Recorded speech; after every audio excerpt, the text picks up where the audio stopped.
Hey everybody, that is Gary Smith. Hello, hello, hello. That is the birthday boy, Kaz Kenny. Kapow! And I am Eddie Bramwell, and this is episode 69 of the Blackwater's Edge podcast. Almost as old as 69. Kaz. Almost as old as Kaz. This is going to be one of my favorite podcasts. I can tell you that right now. I just feel it right now. I can't imagine I why. just feel it. You know, we got a world record holder coming on the podcast today. We got lots of cool stuff to talk about that's coming up this weekend. What kind of cool stuff? Well, I think I heard that there's a tournament here in Dorchester I don't know County what you're this talking about. Saturday here at the Wolford store. I don't know what you're talking about. We'll I talk don't- about that I a don't little know bit. where you would have heard that I think before. we'll talk about that a little bit more in the show because I think that that's real talk, really. Real the talk. Biggest mosquito contest or something. It's just a blood drive. That's all. Yeah, It's that's blood it. drive. Hey, if you're not donating blood, you ain't doing it right. I Yeah, can I'll tell you that here on something. the Eastern You Shore. never There's no milked doubt a- about that. If you never milked a mosquito, you ain't done much. I milked the mosquito. I never heard of that, but I've been milked by mosquitoes. I do know that. Oh, man. Look, let's talk a little bit about fishing, man. It's been the 3 H's. I mean, the weatherman always said that. But look, before we begin talking about fishing, let's talk about our good friends up at Angler Sports Center. Look, Mike and them guys up there, they are some stand-up fellows, and they are the headline sponsor for our tournament here on the Eastern Shore. And we can't thank them enough for, giving back to us, giving back to the community, and participating in this tournament that we're doing. This is going to be an awesome tournament this weekend. Look, if you're up in the Annapolis area, you can stop in Angler Sports Center anytime. They got lots of guns, lots of ammunition, lots of snakehead lures. They got lots of everything. Apparel, beer, sodas, ice, knickknacks. You never know what you're going to find when you go in Anglers. That's one of the greatest things that I like about walking into that store. You know what It's I mean? kind of like the West Side Wolford store. Yeah, kind A of little like bigger, that. a little bit bigger. But a lot bigger. I'll just keep it real, right? So let's talk about fishing. The 3 H's, hazy, hot, and humid. It has been hot, but let me tell you what, if you've been in the right place at the right time, the fishing has absolutely been on fire here on the Eastern Shore. I do know some fellows here that have just been stacking their coolers with some fish.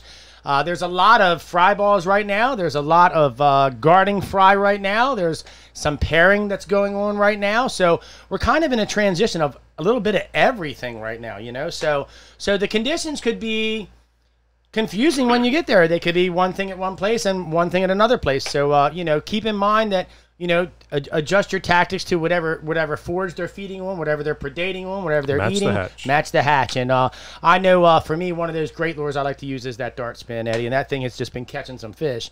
And there's a dart spin right there.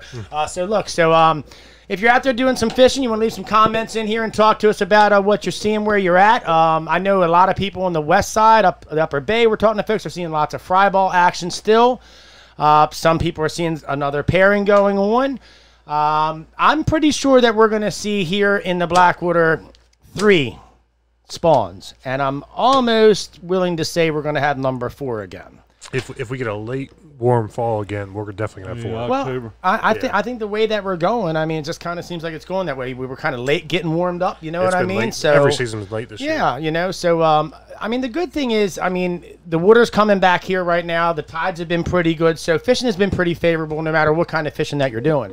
So here in the Blackwater, it's been snakeheads, catfish, eels, lots of carp.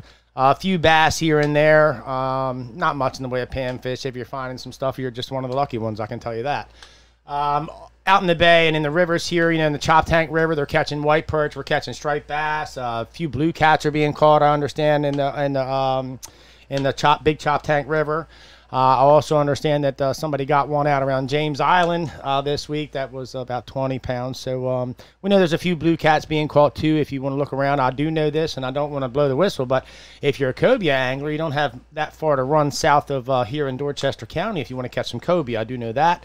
Lots of big red drum around. If you know where to look to find them guys, they're here. Speckled trout's kind of fallen off a little bit. We're not seeing any more. We're seeing a few 20-inch plus fish, but we're not seeing those 26-inch fish very much. They are out there in the deeper water. Some guys are finding them, but up here in the little rivers and stuff like that, you're not going to find much of that. And if you do, you're just one of the lucky ones again. Crabbing wise, crabbing has just been a shit show. I hate to use that word, but that is just what it's been this year. And if you've been watching the news and what's going on, we're just not doing good with crabs. And I got to be honest. It's kind of a little alarming to me to see what's going on with crabs. We're on another doubler run right now. The market just seems to keep going up. It's not coming down.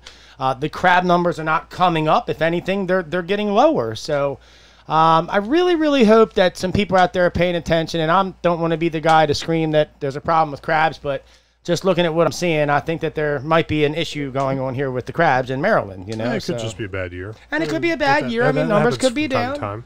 It does, but talking to Tim and talking to some of these locals, they're saying this is the worst they've seen it in 50 years. So, and that's just them guys talking with me and us talking in our little groups. You know what I mean? And talking with Mr. Tim down there at Fishing Bay. I mean, he even said the other day that he's never seen it this bad, not in 50 years. So I think he's like 75 years old or something like that. No, he's not that old, but he's one hell of a guy. And let me tell you what, he's really educated on what's going on here. He's talking about some fishing out there in Fishing Bay. Got some white perch out there, some rockfish in the Hunger River. You got a lot of trout around, but it's a lot of them little guys. So if you just want to have some fun fishing, grab a bobber, grab a twister tail and a little quarter-ounce jig head, and just cast that sucker out there and just jerk it across the top, make a little action with the bobber, and you will literally jaw drop when you see how many trout you catch that are in that 8 to, say, 12, 13-inch range, just under that keeper line, you know what I mean? So that's pretty much what's going on with fishing. Up the bay, ain't much changed up there. The numbers are skyrocketing up there. Department of Natural Resources and U.S. Fish and Wildlife were out yesterday in Otter Creek. They're doing some more surveying. They've been doing some surveying in the Bush River and Swan Harbor and a lot of the Upper Bay. They're just trying to get a gauge on what's going on. And what we're seeing in those little places is really, really, really alarming. And I'm looking forward to talking with Josh and Joe through this week to stay in touch to find out what's going on. But even those guys are really, really alarmed at what they're seeing in the numbers and the actual size of these fish up there. I mean, they're seeing lots of fish over 8 pounds. I mean, a lot of fish. So that's just it is what it is. It's scary to hear. It is. It really is. It is. The entire ecosystem is going to be thrown off by that. Well, something's going to happen. That's my point. You can't say that there's not going to be something felt somewhere in the circle of life in those tributaries. So, I mean, just we'll see what happens. I mean, the numbers are just crazy, and the amount of fish that they're shooting a night up there. I'm talking to these guys. I mean, it's just sick, man, what I'm hearing, And if it's that thick, man, that's like, I mean, like I hear some of these stories and it sounds worse than it was here, I know what I meant to ask you, and I haven't checked on it in a little while. What are the numbers at the dam like? So I talked to Rob last week, and I was going to have him kind of get in here this week on a little piece. Mm-hmm. So he said what he was going to do is he's going to reach out and just try to get some final numbers for us together. But it was really alarming to them guys to see the amount of snakeheads that came up the river and that were just literally laying around the shad lifts, and those kind of things. I don't know what they're making jokes about, but they're making jokes. over here not you. No, oh, I'm off the hook this time. Yeah. Okay, good. It's not you. I'll tell you later. You'll know. Yeah. You'll figure it out when we get there. And look, so that's about what I got on the fishing report. If any of you guys want to add anything, I can tell you we're going to be talking about the Potomac River today, and all you guys over there say you ain't got no fish, we're going to have to talk a little bit about that because I'm hearing that you guys got plenty of fish over there. I got a question. Before you want to get into our guest, do you want Gary to show off his stuff real quick? You know what? Yeah. So Andrew, sit tight for a minute before we introduce you. Gary brought some stuff today. We always like to look back over the things that we've done and accomplishments that we've made, especially in our fishing and our hunting adventures. And it was really good because Gary, he was talking to us a couple weeks ago about some of the awards he's got from the state, and we've got some old pictures of Gary here too. I can't wait! I can't wait for everybody to see this We're gonna picture. have to show 'em the picture. You got to show the picture. If you're showing their certificates, you got to. No, I see. You got to give me the picture's right picture. there. Let me show the picture first. So anyway, how this got started, I'm cleaning out my office. I just retired, sort of. And I'm gathering up some stuff, and I found this envelope in there, and in that envelope, there it is. There we go. That's me back. I'd say that's probably 1980. Hey, let me see that, Gary. Give that thing here. It's hard for me to imagine Gary with a beard. Look at that! Look at that mullet! Look at that beard! Look at that no gray, no glasses, dog, man. How about that? That was And we were talking about, like some of the things on the table there. You've still got a lot of those knickknacks still left I've got today. everything except that bag of weed. Okay, well, I didn't want to mention that, but so Gary is an old hippie from back in the day, and if you look here, there is a little bag. It wasn't mine, man. It wasn't his. One of his friends left it there, Allegedly. Allegedly. Yeah, but Maryland used to have the sports fishing thing, and they used to give you when you entered it, if you had a citation fish, they entered you in the contest, and they gave you one of these. But the cool thing with that, if it was citation fish, they sent you one of these. It was a little Todd class, but it's sterling silver, and it says Maryland Sports Fishing Contest. And There's a little fantastic. picture of rockfish That's on it. really, You know, really it's cool, man. kind of cool stuff. But then if you went to like Tommy's Sporting Goods, they sent you. Yeah. Just the Baltimore Sun had a big tournament too, and they used to send you, if you entered that, to send you a patch and and what kind of fish you caught. This was 1973. Most of you guys weren't born, but I was born in '74. The next year, there brother. you go. Oh. Somebody should have got an award. Now, what you're showing there, asshole. All they got was a birth certificate. They got ripped. I wonder if my mom got a citation when she gave birth to me. You know what I mean?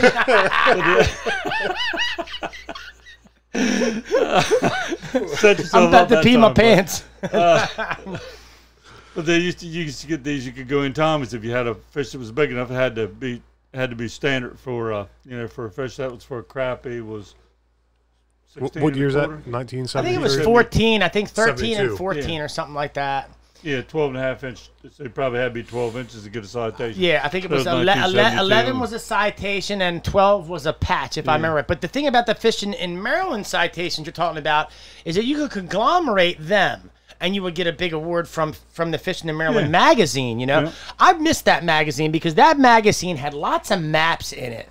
And I know a lot of people don't like to give maps or whatever, but that was one of the attractions to me with that magazine is that they offered all those maps and they had little symbols in there. Remember that, Gary? Bass, perch, rockfish, Well, where everything was. Yeah, where everything was. So you didn't have to.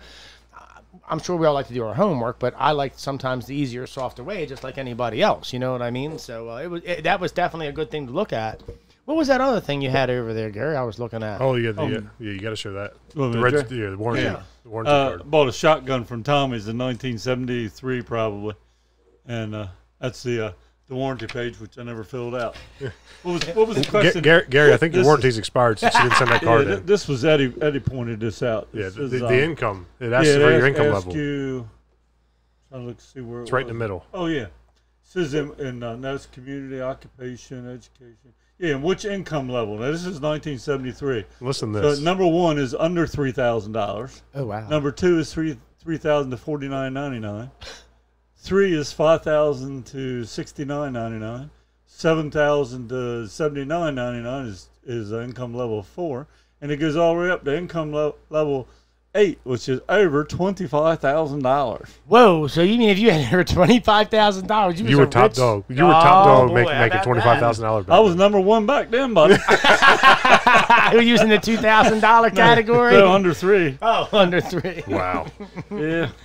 Well, How's look, it change? before we get into our guests, let's talk about the Land Group. Our good friend Rob Fryer out there at the Land Group. Look, if you're looking to retire, if you're looking for a hunting property, if you're looking for anything like that, or just that special place that you've been waiting for your whole life to get, Rob Fryer and the Land Group are the only place that you need to look. If you're not friends with Rob Fryer on Facebook, send him a friend's request. And make sure you look at some of the most beautiful properties out here that he's got available. Look, when he says he sells dirt, he doesn't just sell dirt. He sells trees, he sells fields, he sells houses. He'll sell you anything you want. He's like me, he's a salesman. He'll go above and beyond to make sure that you get the dream property that you have been looking for. So today on the show, I'm going to go ahead and take Eddie's spotlight real quick. Yeah, go ahead. We've got Andrew Fox. For those of you that do not know, Andrew Fox is the world record bow fishing holder for Northern Snakehead. So, Andrew, how are you doing today, brother? Doing good. Thanks for having me back. Oh, man, we were going to have you back. It's just a matter of time. So, let's tell the people a little bit about yourself. Let's talk a little bit about your background. What did you get into first, fishing or hunting? What was the first thing for you? Probably hunting more so. I grew up on the West Coast. I grew up in Utah. Moved to Maryland in like 90, 91, somewhere in there, and been here ever since. But I grew up out west. That's where my father's family was from, and my mom was actually born and raised in Columbia, Maryland. So, when things happened and they split up, my mom wanted to come back, be closer to her family, so we moved to Maryland. So let's good. Go ahead. Like I was going to say, back in 1990, 91, sometime in that time frame. So let's talk a little bit about out west. What kind of things were you hunting out there? I mean, I know there's lots of stuff to hunt out there. What was it that caught your attention? A lot of stuff out there is age restriction, so it's not like it's out here in Maryland. I'm a chief hunter safety instructor out here in Maryland as well. So thank you for doing that. there's no age requirement in Maryland for somebody to take hunter safety. Where in Utah, when I took it, you had to be, I think it was 14 to take it and 16 to hunt big game. Wow. So, so you could take it when you were under 16 and hunt small game like rabbits and squirrels and things like that. But That's then cool. to hunt anything like deer hunting and anything above that big game categories, you had to be 16 because out there it's all rifle hunting. Out in Maryland, it's, there's areas where it's shotgun or muzzleloader only. And, obviously things have changed in the last couple of years where they've done the straight wall cartridge rifles and things like that. But, it was just different out there, their requirements and some of the rules and laws that are out there. And, it's different state to state. A lot of people don't know that. So, Oh, yeah. That's hard to imagine because I remember first time I went hunting, I was about 8 or 9 years old when I went out. Like I said, when I teach hunter safety, I teach a couple classes a year, and I have a team that help me out. And I've had as young as 5 years old come and take and pass the course with no problem.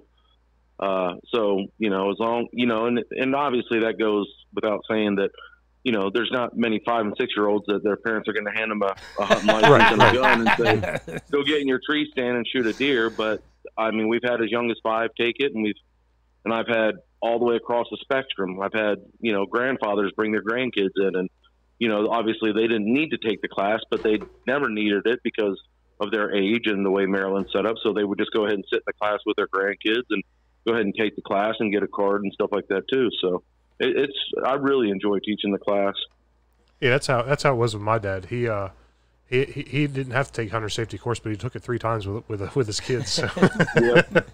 I try to keep, because we're limited on seats, and then when COVID hit, we had basically a whole year that was canceled. It's just getting somewhat back to normal now, but so I try to let parents know, look, if you've already taken it and you have a hunter safety card, don't sign up for the class. Sign your kids up. You're more than welcome to come and sit with them and take the class and do all that, but all it's doing is creating more paperwork and stuff that we don't need if you already have your hunter safety card. Leave those seats open for somebody that actually needs it. But, I really encourage parents and grandparents or whoever's coming to, sit with the kids and participate in class and do all that stuff.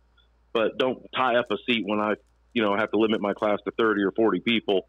They might be taking a seat of somebody that actually needs to take the course to get their card. So that's what I did. I try to make it fun and gear it more towards the younger generation, because that's the folks that, we really need to get into hunting so that it doesn't go away. And that's something I want to say. I really have a lot of respect for you for doing what you're doing and trying to pass it on to the next generation. I'll tell you who else I got a lot of respect for is the CCA, Coastal Conservation Association. Let's talk a little bit about that. So right now we've got the Great Chesapeake Invasives Harvest going on. Yep.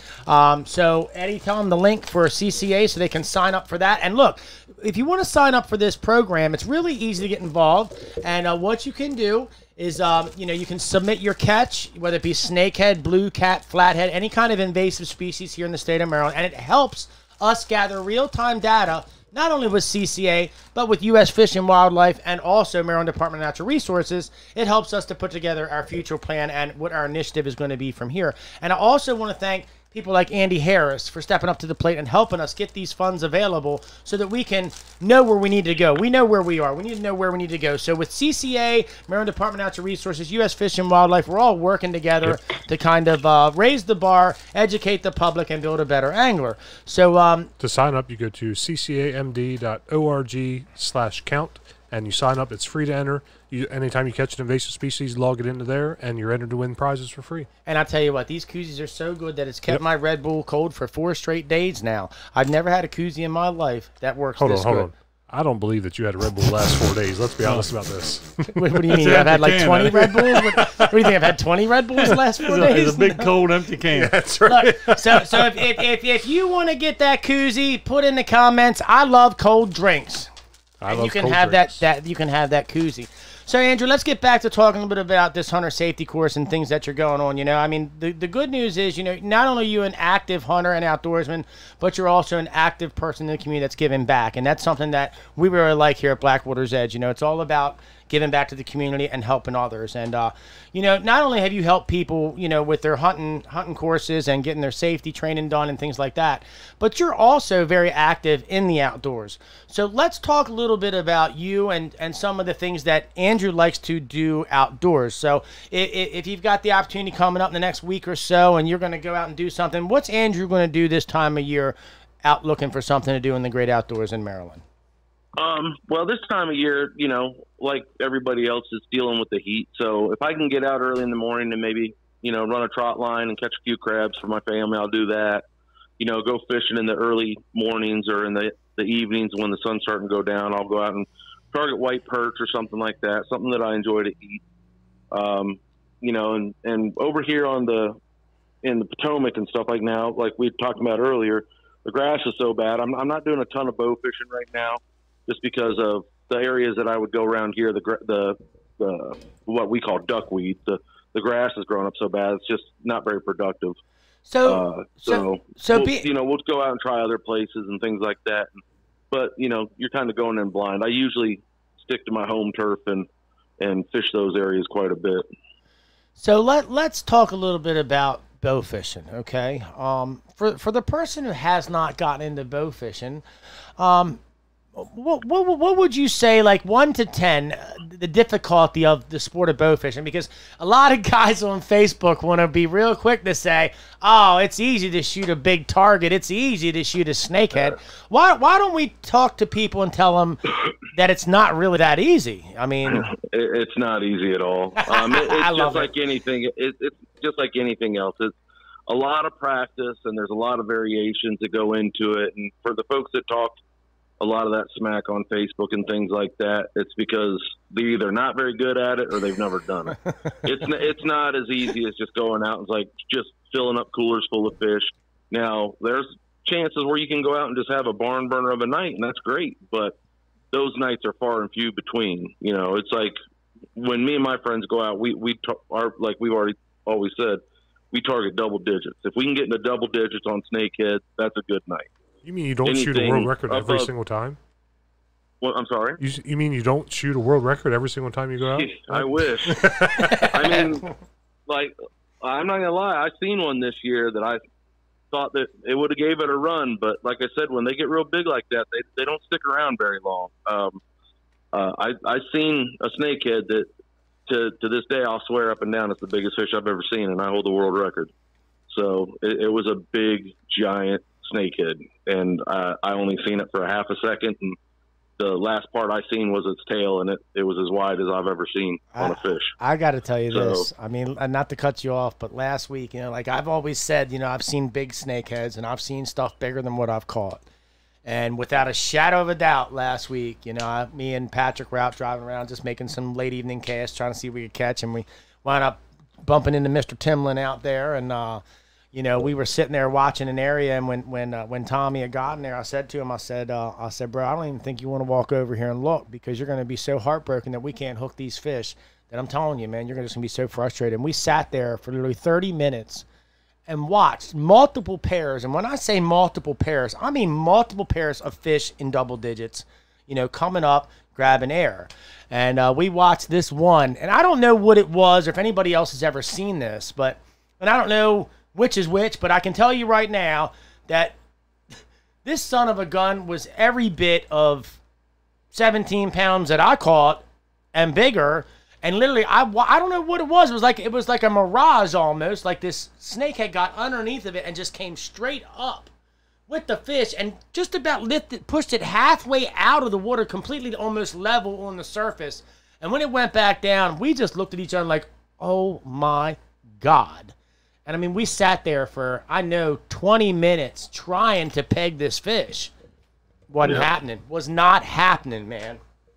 That's got to be the most frustrating part of fishing is when you can see them, they're coming up for air. I mean, you know they're there and they're just not biting anything. It's when you call your friend with a crossbow. Yeah, that's right. Yeah, that's the thing. It's it's just like anything else. You know, for people that bass fish, you know, and you'll see the fish and you just can't get them to bite anything. I don't do very much hook and line fishing for snakeheads. Just I don't have the experience. Like me and Kaz have talked several times, and everyone we've talked as well. I come over there a few times a year, this time of year, to cut grass on my hunting lease and things like that. And I'll always bring a fishing pole with me and a couple of baits with me. And I'll run into Kaz every once in a while and buy some baits from him to take and just try stuff out. And I've caught fish over there. You know, I've caught a couple of fish in there. I've never caught more than one or two at a time, but you know, that for me, that's great. And they're fun to catch. But if I'm going to go out and target snakeheads, I'm usually going to have a bow in my hand at some point. I got to tell you, you know, if you're ever here and you're fishing, I mean, one of the best baits to use is them hyperelastics right now. And let me just tell you right now, you know, Bass Rack Outdoors is one of our sponsors here, you know, for the tournament coming up this weekend. And Kevin's always been great at supporting us and being a team player and helping to make our excursions successful. So, Kevin, I first want to thank you for all that you do. I know you're down in the Carolinas with the family over the weekend doing some fishing and stuff, or down there this weekend. I hope you guys are enjoying yourself. And look, if you're into cooking snakeheads and you want to try eating them, Kevin has an amazing line of spice available over there at Bass Rack Outdoors. Or if you just need a new shirt or a new hat. Yeah, a new shirt, a new hat. I mean, you can get that. And you can even come to the Wolford store and get a hat right here if you want. And we've even got some world champion crab picking stickers down there, too. So you never know what you're going to find when you walk in the Wolford store from all these people. So, look, on behalf of Bass Rack Outdoors, we're going to give away those hyperelastic dart spins. So, I don't know, Gary, what do you want them to say? You pick something here. Stretch some lips. Stretch them lips. Stretch them lips. I like it, man. Stretch them lips. I like stretching lips anyway. All right, so look, Andrew, let's talk a little bit more about bow fishing. So, I know that you and your boys over there, you guys don't waste fish. You're not just out there whacking snakeheads to whack them and throw them in the ditch. You guys utilize the meat. You guys share the meat with people. Talk a little bit about how good this fish is to eat. I mean, I know you like eating it. I like eating it. I don't know anybody that doesn't like snakehead that likes fish. I mean, I've talked to people that don't like fish and they'll eat snakehead because there's no, you know, everybody says, oh, it's got a fishy taste. Snakehead does not have a fishy taste at all. Not at all. It's a really good, dense, flaky white meat. I always like people that, you know, I say, well, do you like rockfish? And they're like, yeah. And I was like, well, if you had a cooler full of snakehead, you'd take all the rockfish out of your freezer and throw it in the trash to make room. It's that good. And that's, you know, I enjoy it. I love all kinds of fish, but by far snakehead is my favorite. And that includes tuna and mahi and all the ocean fish. I just really, really enjoy it. And I enjoy targeting them. I enjoy bow fishing for them. Let's talk a little bit about eating them. I mean, how do you like to fix them, Andrew? And then we'll talk to Gary and Eddie and see what they like to do with them. We'll get a little thing going on here. And anybody on Facebook that wants to talk about how you like to cook them, leave a comment. Let us know how you do it. It's one of the best frying fishes that I've ever had. You know, if you like fried fish, you can't mess it up. And with snakehead, I've actually experimented on it with several different types of ways of cooking it, and I've never had a bad experience. I've never had it say, oh, I'll never do that again. I mean, I've cooked it in a frying pan. I fried it. I've baked it. I've broiled it. I've cooked it on the grill. You know, the only thing I haven't done yet is put it on my smoker. And I know people that have done that and said it's absolutely amazing. You honestly, the only way you're really going to screw it up is if you burn it or don't cook it enough. You know what I mean? It's like if you cook it any way that you cook pretty much any other fish, it's going to turn out good and edible. It's just a really diverse, good eating fish that you'd really have to work hard to screw it up. I tell you what, a lot of people here are leaving comments on the thread here how they like to cook it. Gary, what do you like to do with it? I cook them on a propane grill. I use propane for everything, collecting debts, whatever. You know. Mr. Hank Hill over there. Yeah. But yeah, I grill them a lot. So do you like to season it? I mean, is there something you use with it? I mean, how do you like to do it? I just butter up a piece of aluminum foil, sprinkle a little Parmesan cheese on there, put a little salsa on there, put my filet down, put a little Old Bay on that, and have another piece of aluminum foil all buttered up, and put the same thing on top, salsa and Parmesan cheese. And, good Lord, that sounds good. And I sprinkle a little water on there, just, you know, take a cup and dip my fingers in there and just shake it on there a little bit, and then seal it up all the way around. And when you cook it, it's like Jiffy Pop. About 4 minutes on the grill, it just swells up. You can just flip the bag over, another 4 minutes, boom, it's done. It steams it inside there. And for those that don't know, we have the snakeheadlife.com recipes page that you can always go check out, and you can see all the stuff that people are making and posting to that page. Eddie, how do you like to cook it yourself? Well, I like it deep fried. Just He's a nugget man. That's right. You deep fry it in my top secret breading recipe that we have here at the store. Your hand breaded, your family recipe. That's right, hand breaded here at the store, and that's my favorite way. So for me, I tell people all the time, I like to either broil it, and I like to do a little egg and mayonnaise over the top, kind of like crab imperial a little bit, I like to do it like that. But I like also doing nuggets like you're talking about too, Eddie. And for me, I like to use what I call a half and half mix, and that's half House Autry, and I like to use half white stone flour, and I just put that in a Ziploc bag. And then what I'll do is I'll take this is my biggest key here. Okay, everybody always asks me, say you got something in there that I don't taste anywhere else, and it's chicken seasoning. I take 1 teaspoon of chicken seasoning, I throw that in that bag also. And sometimes I may take a scoop of Old Bay and throw it in there too, a little teaspoon. I don't overdo it like you were saying, Andrew. You don't need to do a lot to this fish, and if you do too much to this fish, you ruin it. And like you said, I mean, salt and pepper, butter, aluminum foil is a great way just to introduce yourself to it so you can get a taste of the texture, the flavor, and what you're eating, and then you can go from there. But I agree with you 100%. There's no wrong way you can do it. I think part of it is because I just went over to a friend of mine not too long ago, and he'd made fish tacos with it, and they were amazing. He wrapped it in aluminum, put a little bit of butter in there and some lemon juice, and seasoned it with salt and pepper. And like Gary was saying, kind of steamed it on his grill. I think he actually cooked it on his smoker, but at a high temperature. And then, small flour tortillas, and his wife made some coleslaw on it, some really mild coleslaw, and we made fish tacos with it. You know what? I did want to mention this. You got I got Jason Garrison on here talking about steaming it. Mm-hmm. And I'll tell you what, a real easy way to do this snakehead. Now, a lot of people don't like doing stuff in a Ziploc bag in the microwave, but I'm still a fan of it, even though they say that I shouldn't be doing it. I still do it today. It's real easy that you can take a fillet and just throw it into a Ziploc bag with a little dash of water in there, roll that thing up, throw it in the microwave, put it on high for 2 minutes. When that bag pops, you're done. You can pull it right out, and then you've got a steamed fillet in a bag. Don't seal the bag all the way. Pull it. I do. I steal my bag all the way. That way it pops, and I know. Unless you like clean the microwave, you gotta vent it, man. You gotta vent it. You gotta have it vented. Well, hot. I like that poor man's lobster thing too. You just take a pot and boil water, and a cup of sugar and half a lemon sliced up, and just drop it in there. And when it floats to you let it boil. As soon as it comes to a boil, you drop your cubes in, and when they come to the top, you just dip them out and put them on paper towels. Get the sugar water off of them. God, good, man. Good. There's just so many ways. It's like nuggets that are steam. Yeah, kind of. I think the biggest mistake people make when they're doing the seasoning, when they over season it, is because they're used to Roy Boyd Snakehead Po' Boys. Yeah, I know. I saw that. I think they're used to having fish with a heavy, strong, fishy flavor, and they're trying to just cover that up, and so they tend to over season the snakehead, and that's where that mistake comes from. I took a couple of fellas I took fishing last week. Was talking to Bill the other night, and he told me, he said, "You were right." He said, "They don't smell, so you cook them in the house, and they don't smell." He said his wife loved them. She's giving the green light to go fishing. There you go. Before we get into the excursion and the night it all happened for you, Andrew, we want to talk about that. But before we do that, I'm not sure if anybody out there uses Snakehead Destroyer swim baits. And if you have not had the opportunity to use them, we're going to go ahead and give away a pack of those Snakehead Destroyer swim baits right now. For those of you who don't know, my good friend Kyle Gould, he can tell you, man, he used some of these things in a chick. And that was our Snakehead Angler of the Week last week. Yeah, he was our Angler of the Week last week. And I understand that them guys caught, I think, they harvested, I believe, 22 snake's heads or something like that. But they missed more than that, and they still had baits left in the bag to use for new fish. Unfortunately, their day was over, and they had to call it. But the simple fact is that these baits hold up.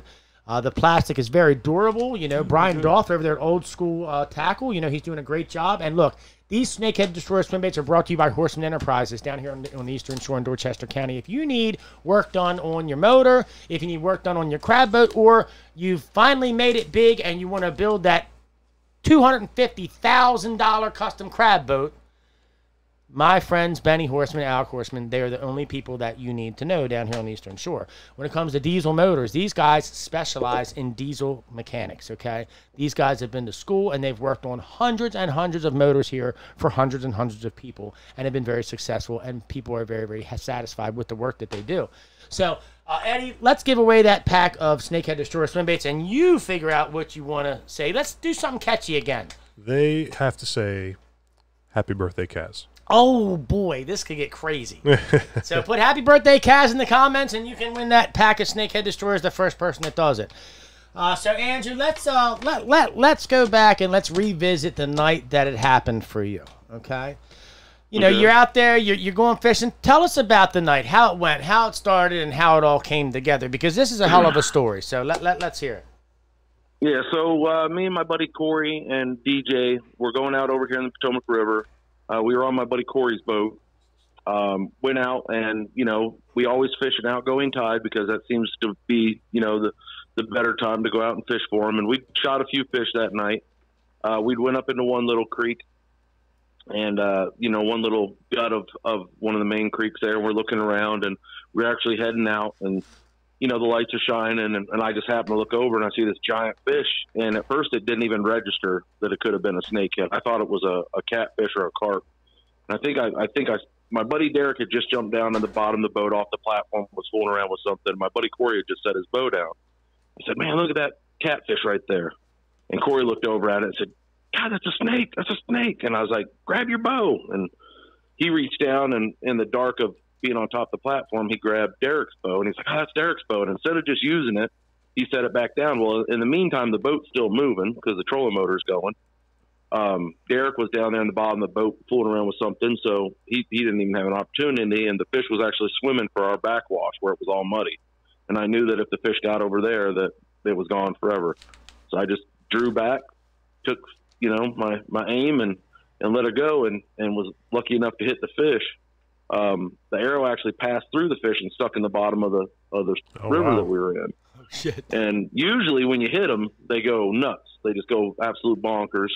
And I was thinking, oh my God, you know, I could see as it was swimming, you could see the line getting drawn out from the bottle reel I had, and then seeing that the arrow was stuck in the ground, I'm like, grab the net.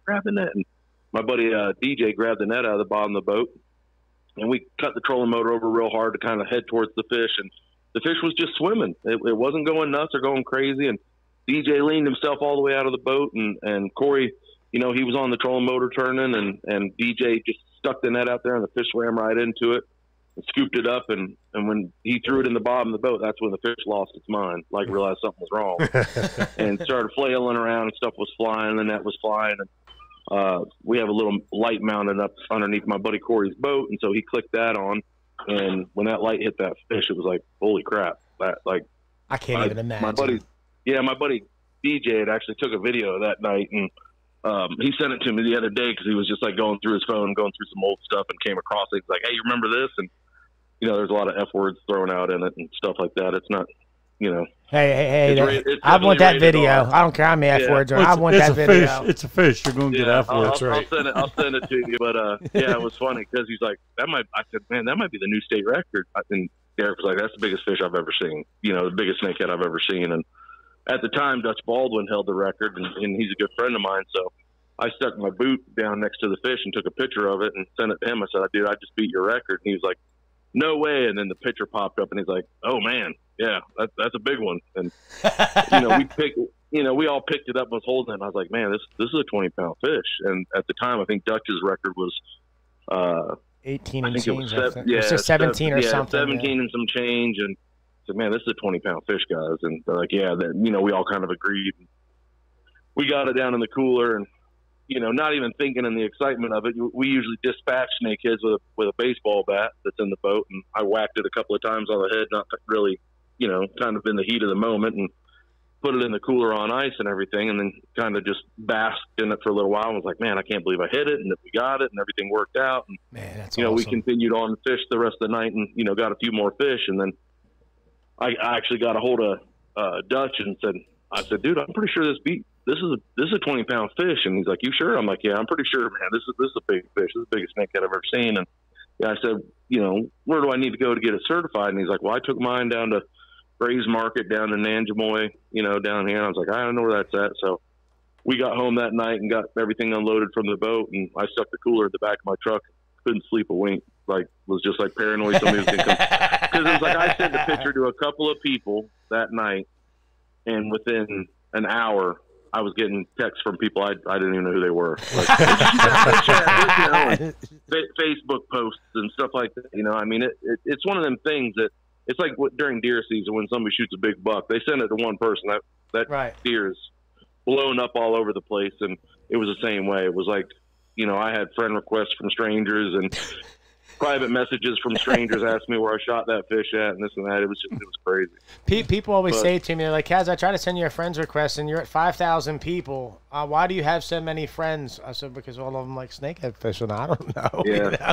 It's amazing how many people out here love snakehead fishing, Oh, of course, yeah, and they want to try to give themselves the best opportunity to be successful if they're going to drive over there and stuff like that. And I mean, I'd call you guys and ask you, hey, if you're going to go somewhere and fish from the shore, where would you go, man?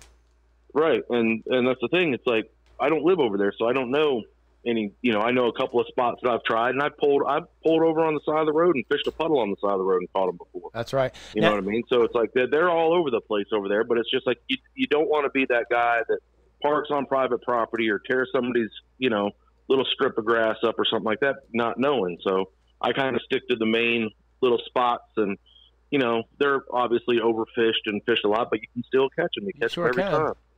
I mean, I went over there off Maple Dam Road and stood right next arm in arm with people and fished. And, one guy seems to have the perfect bait and catches them, and everybody else standing there watching. Yep. It's funny to me seeing you hold your record fish, those pictures of you holding that fish, because, I mean, you're a big guy.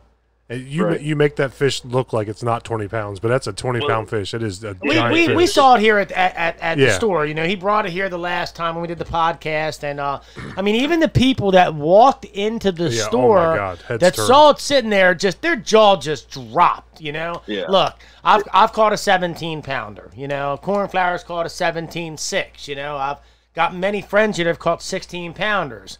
When you set that fish down for us to look at, I mean, my jaw hit the floor. I mean, I've had a 17-pounder in my hands. I've had a 17.6. I've had a 17.9. Now, here's the big thing I want to talk to you about, Andrew. These guys over there talking about the Potomac.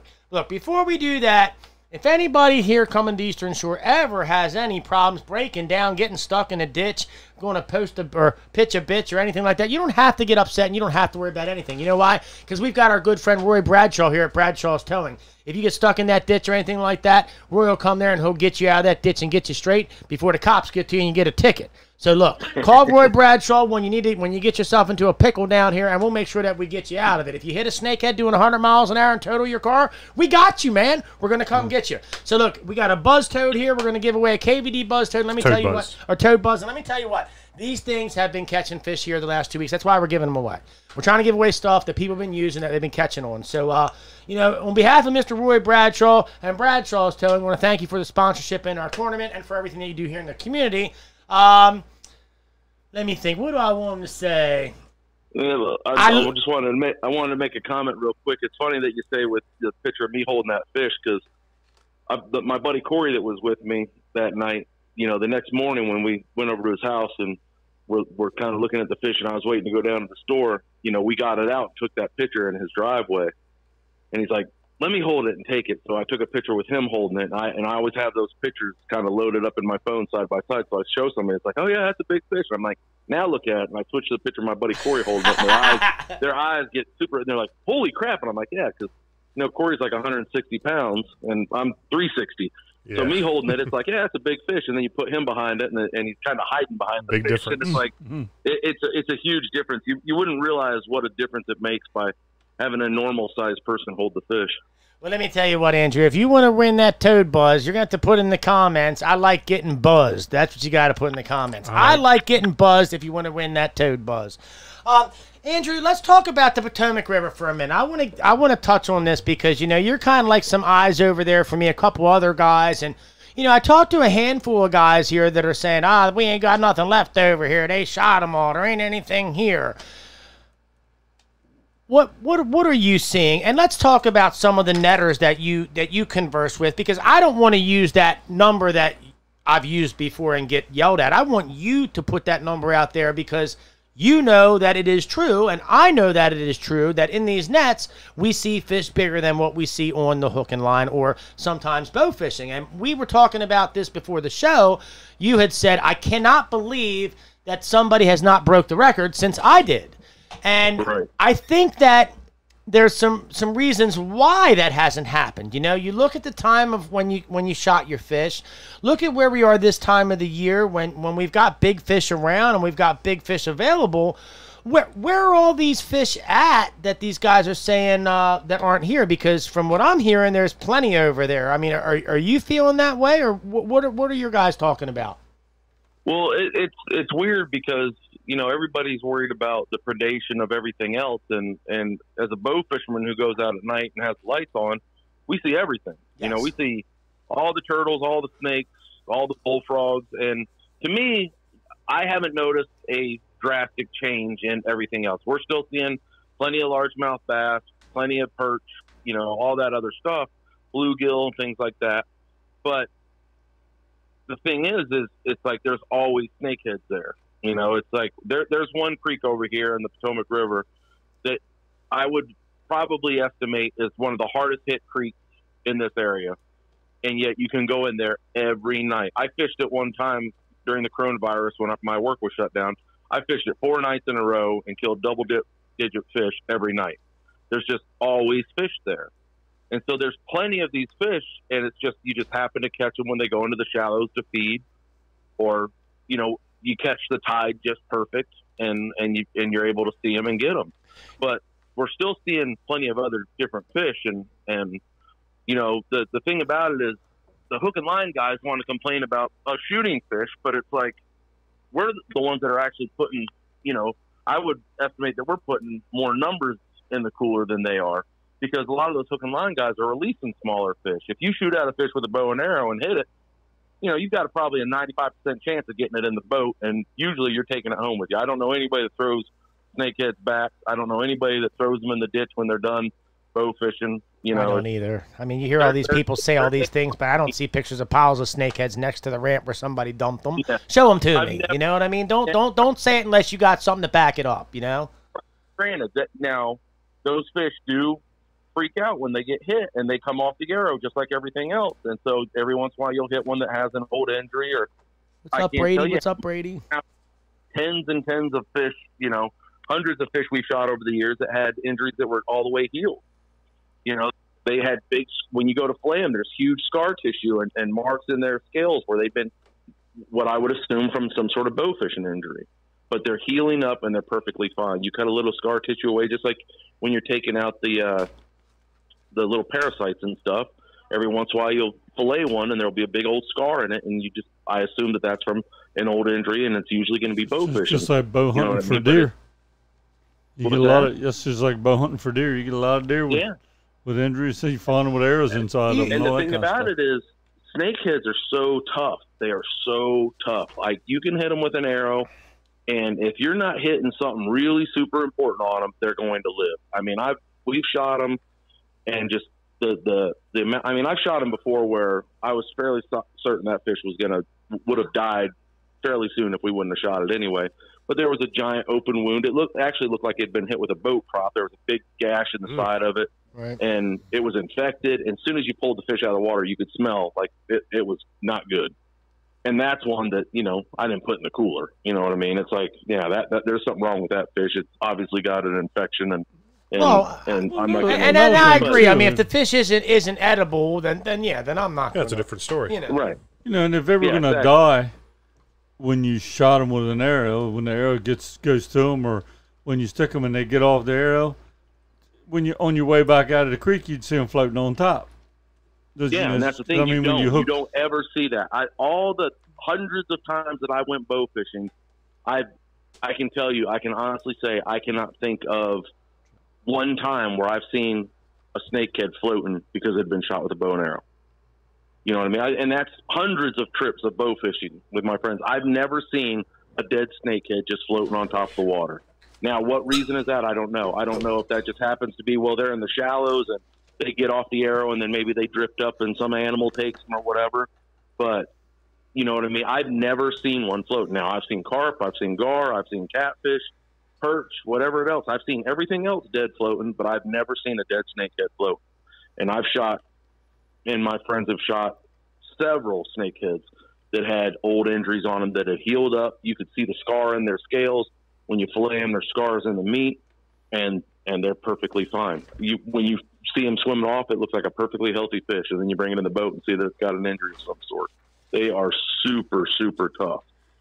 Well, look, Andrew, I got to tell you, man, I'm very grateful to have you again today on the show with us. And, you know, our door is always open over here when you come, you know that. And you can always call us at any time of the night. If it's after 2 o'clock in the morning, you just got to have a good excuse. Say you're drunk or something. I just don't know what you're doing, okay?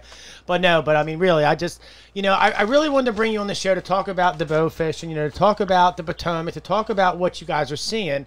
One more thing I want to add to, though, about the Potomac, which me and you have talked about.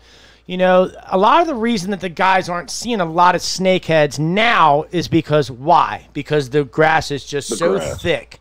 And I think me and you both agree on this fact that, you know, largemouth aren't really cruising in the grasses like the snakeheads are, you know? I mean, the snakeheads are pretty much staying back in that grass, and the bass are staying, where would you say, on the outside of the grass? I would say, like, just on the outside or in whatever channel that they can get in, where I've seen snakeheads where the tide has gone all the way out, and they're literally laying underneath the grass that's sitting on top on the mud.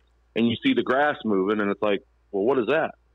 And, you know, a couple of times my friends have got out of the boat and walked in areas where you can walk around, and it's a snakehead. They'll lay up in that thick, heavy grass and not move, and the tide will go out, and they'll sit there under that grass for whatever it is, several hours, and then the tide comes back in, and they're perfectly fine. They're sitting in the same spot. Yeah, as long as their body stays wet, that's all they need. Yeah, the thickest grass mats that are out there, and you see a fish swimming through that. You know what I mean? And sometimes you can kind of trail that fish if you're in the channel next to that grass mat, and you kind of and all of a sudden you'll see a opening, and it'll be a snakehead. But the bass and the catfish and the carp and things like that, they'll go up in there to hide, but they don't stick around in there. You'll see them blow out of there real quick, whereas a snakehead will just go up in there and stop. And you know that fish is right there. It's like that fish is right there somewhere, and it just swims up in the grass and just stops and just hangs out. And just so people know, as an ethical shooter, you're not blind shooting in the grass where you think that snakehead went to, you know, because a lot of guys are saying, you know, you guys are shooting bass, you're shooting this, you're making mistakes. I mean, it's kind of hard to make a mistake if you're shooting in some open water and you've got bright lights and you can see what you're doing. I mean, don't you agree? I mean, I can tell the difference between a bass and a snakehead in the dark. You know what I mean? No. 100%. And the only time that there's an exception to that is if I see a big snakehead that's on the outside of the grass and I see him swim up into the grass and you see the grass moving, I'll shoot at that because I know 100% that that's a snakehead. But if I go up and I just see grass moving, I'm not shooting unless I can identify it. There's no way because there's too many things that it could be. It could be a turtle. It could be a bass. It could be, you know, something that I don't want to shoot. You know, it's just not worth the risk to me. And I'm glad to hear you say that because I know that you speak for a lot of the bow fishermen out there as far as ethics go, you know, and being with your hunter safety background and the things that you have learned as an individual over time, you know, I think that's one of the reasons I have a lot of respect for you, not only as an angler, but as a bow fisherman too. You know what I mean? Yeah, appreciate that. And I think you do a great job, but we're going to jump off of here, Andrew. We got a couple things we got to go over before we close this podcast out, but I just wanted to say thank you again. I know that Gary and Eddie are very grateful to have you here today with us and as myself. And, you know, whether you like bow fishing or not, whether you think it's fishing or not, the man holds a world record. Exactly. So you know what, man? Hats off to you, Andrew. Hats off to you, brother. I appreciate it. You know? And, you know, good luck to everybody that's out there that's fishing and somebody that's thinking about doing it. You know, you can get into it for relatively cheap in regards to just getting an old bow and putting a bottle reel on it and going out and trying it. There's plenty of places that you can fish from the shore, that you can bow fish from the shore. You know, there's plenty of charter boats that are out there that are actually doing snakehead and bow fishing trips now that are really good at what they do, putting you on fish to shoot, and you just got to get out there and do it. And it's a lot of fun. It's one of my top 3 favorite things to do in the outdoors. So get out there and do some bow fishing. Well, my friend, we're looking forward to your next visit over here. When you come over here again to cut that grass, give us a call. I'd like to take you out and put you on some 12 and 13-inch bluegills, because I bet you ain't never caught a bluegill that big in your life, have you? It's been a long time. We used to do a lot of pan fishing out when I lived out west, but it's been a long time since I. Well, we corralled our own pan fishing at our own pan fishery, so now we can still catch pan fishery. In Utah. don't say we. This is a pond Gary has cultivated over years and years and years of hard work. Yeah, you let him fish your pond one time, and then it gets plural. All becomes we. It's we. Now I look forward to that in deer season. It's right around the corner, so I'm waiting for the E of we to come cut my grass. Anybody that needs a European mount done, check out Big Fox's Deer Skulls on Facebook. I do European deer skulls and, skulls pretty much anything out there. So I got a couple people I need done. I'll send them your way, all right? Yeah, no worries. All right, guys, I appreciate it. Thanks for the time, man. And look forward to seeing you guys next time. All right, sounds good, Andrew. Have a great night. And look, before I forget, back by popular demand, this week on the Crazy Horse Fishing Saloon. Tomorrow. Guess who it is? Tomorrow. It's us. We're going to be over there with Grant tomorrow. We're going to talk about snakehead fishing. We're going to be here. And, we're going to be here, but we're going to be everywhere on the internet, okay? So we could be in China tomorrow. We don't know that. I don't know. Probably. Maybe. They're always trying to hack my stuff. We go over good species over here. When you factor in the time difference, it's probably going to be 2 days in the future, not tomorrow. So tomorrow evening, we're going to be over there at the Crazy Horse Fishing Saloon, and we're going to be hanging out with Grant. And for those who don't know Grant, we're going to talk about what he likes to do too. He's one hell of a fisherman. I know that Kevin spends a little bit of time fishing with him. I've heard some good stories about the guy, so we're really looking forward to this opportunity tomorrow to do a podcast with him and do some other stuff. Also, while I'm thinking about it, before I forget, guys, we have got to get in touch with Dan up at North Bay. The town of Port Deposit has approved some stuff that we're looking to do up there in the Susquehanna. And it's going to be some really, really big news coming out here in the next week or two. And I know, Gary, you're pretty excited to be involved with this. I know, Eddie, you're absolutely to be involved with this. Don't forget also, before we start talking about our tournaments, we've got Scott Sewell's tournament coming up, MR Bass. August 14th. August 14th, so pay attention to that. Get a hold if you haven't signed up, get a hold of Scott. Get your name on the list so he knows you're coming. We got to get the numbers up. Look, folks, we need help up there in the Bush River, so we want to see you there. If you're as badass as you say you are, be there. You know what I mean? Eddie, why don't you just go ahead and here? Let me give Roman a little plug here. Look, folks, if you haven't had a chance to check out the Jawbreakers for Snakehead Jawbreakers, Roman, my good Lithuanian friend, he even sang "Happy Birthday" to me on my message this morning. I was going to play it here for everybody here, but I didn't want to embarrass him. In Lithuania? Yeah, in Lithuanian, yeah. Oh, cool. That is cool. I love you, Roman. So look, so if you want to get some Snakehead Jawbreakers, go check out Snakehead Jawbreakers on Facebook. I mean, Gary can tell you these things are absolutely amazing, and he's had a lot of success with them himself. And I know that Gary has a special application that he uses them, and as opposed to everybody else coming in through the mouth. Gary, why don't you tell him what you like to do? I go in through the gills. If the fish has got it in his mouth, and you can't when you use these, if it's in a certain way, it's hard to get in between these pliers. So if you go in through the gills, opens up the back, and you can reach right in there and grab it. But it's also when you can't eat any more birthday cake, you just put them in there, shove it in. Hey, bro, you know what? You spread that thing, I can't talk no more. Well, hey, that's it. You'd find a way. Hey, we'll do that on my birthday. Yeah. All right, Eddie, why don't you tell them about the tournament coming up this weekend? That's what we got going on? So this Saturday, folks, get signed up. There's only, 4 days left this week. Just get signed up by midnight Friday night. The Snakehead Summer Slam, it's $50 to enter. Sponsored by Angler Sports Center. Remember, you guys are fighting for Angler of the Year, which is sponsored by CCA, Maryland's Great Chesapeake Invasive Count. Current leaders are Justin Klein and Tom Malachewski, tied at 214 points. Nowhere. Optional Calcutta is $10 each. Heaviest of the tournament, sponsored by Bassrock Outdoors. Longest of the tournament, sponsored by Horseman Enterprises. Most harvested, sponsored by the Land Group. Heaviest of the year, sponsored by the Bait Boys, which the current leader is Matt Fletcher at 7.75 pounds.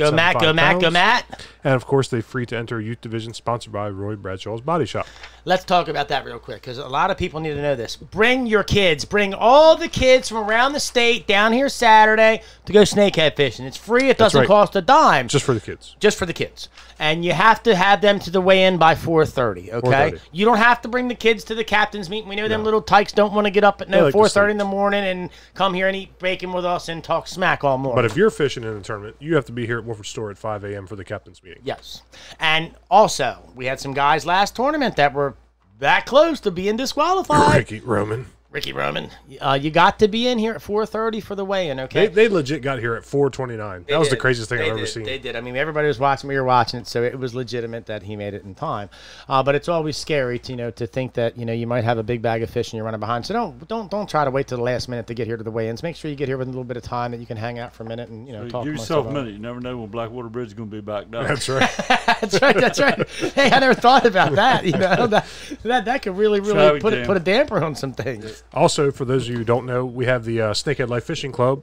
This month's meeting was last week. It's $50 to enter for the year, but if you sign up into all 4 tournaments of the Snakehead Championship Series, then you're free entry into the or your admission's paid for into the Snakehead Life Fishing Club.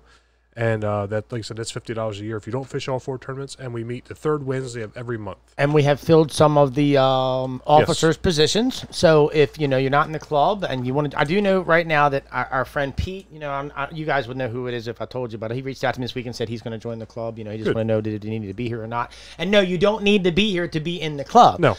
Okay, the way we have it set up is that if you've paid your membership and you've paid your dues, you can view the club meeting on Facebook in our private group, the Snakehead Life Fishing Club. Exactly. So it's pretty easy how it all works. What else do we got, Eddie? Anything else that you can think of?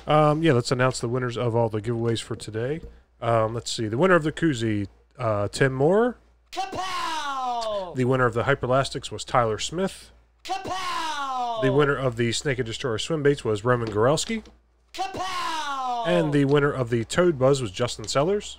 Kapow! Oh, and our angler spotlight of the week this week is Michael Dunlap. He caught his personal best just this morning. Look at that. That is a beautiful fish there, Mike. Great job, and thank you for sharing with us. Sponsored by the Bait Boys. That is sponsored by the Bait Boys. So, look, folks, I want to tell you guys here, crabs this weekend.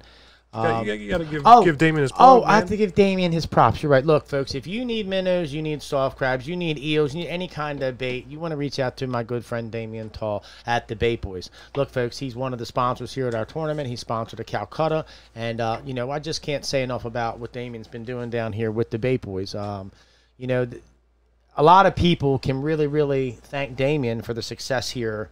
When they come and they visit and they get fresh bait. They're called Snakehead Destroyers. They're big, they're meaty, and snakeheads just love them. So make sure that you get a hold of Damien Tall when you come down here. And also, just so you know, in the future, people have been asking, we are bringing minnows here to the store. It's a slow remodel, man. We're remodeling the back, trying to get everything together. Short-staffed here at the store, so things are taking longer than anticipated. That's another thing I want to talk about while we got everybody here watching, okay? If anybody is looking for a job, okay, we could use some help at the Wolford store, okay? I know Eddie, like you said, shorthanded, and we're just trying to keep up with everything. And look, the pay's great. The atmosphere is wonderful to work in, as far as I'm concerned. It's hard work, but it's a lot of fun. Yeah, I mean, and I think for the most part, most of the people that come here, they enjoy the job here working at the Wolford store. Just the people you get to meet, and the things, and the fun that we have. So, I don't know. You have any more? Just Michael Dunlap. Don't forget to come in here to the store, pick up your MEPS for being our angler spot of the week. That's all I got. All right, thank you, MEPS. What do you got? Bob Long and Marcia. Yes. Oh, congratulations! I sent Eddie a little note earlier. I forgot the note already. And this is this is what we were laughing at earlier. I said Bob Long should be the angler of the week. He hooked Marcia.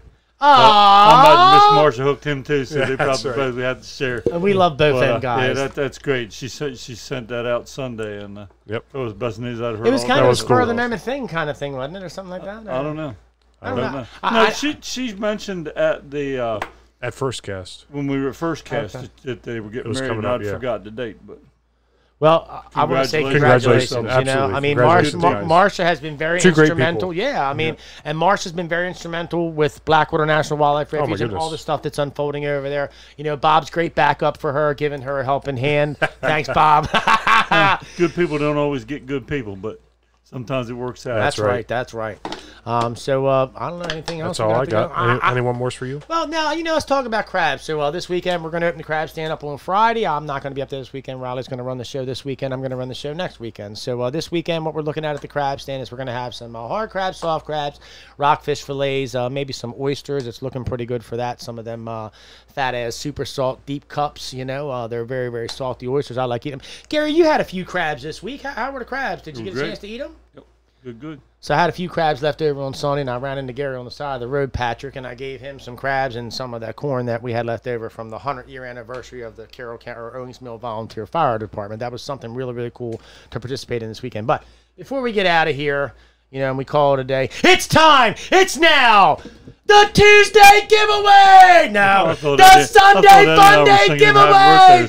Yeah, I'm not singing. You guys want to sing Happy Birthday then instead of the crab stand song? Raymond's already sung to you. You're tradition is tradition, man. That's right. You can't break tradition. Now give away your crabs. All right, folks. It's Kaz here at the crab stand. Home of the guaranteed #1 Maryland crab. That's also our Maryland crabs. 100% guaranteed Maryland crabs. Right for the boat to your throat. Absolutely heavy, absolutely full, and absolutely mustard packed out here at the crab stand. We harvest what you buy. From the boat to your throat, okay? It doesn't get any fresher than that. We love the F word out at the crab stand. And that word is fresh, fresh, fresh. We love that F word. Look, folks, I'm going to give away a couple dozen crabs this week. So right now, here's what we're going to do. Kevin Renault, you get a dozen crabs this weekend you can pick up at the crab stand. Bobby Schwartz, you get a dozen crabs you can pick up at the crab stand.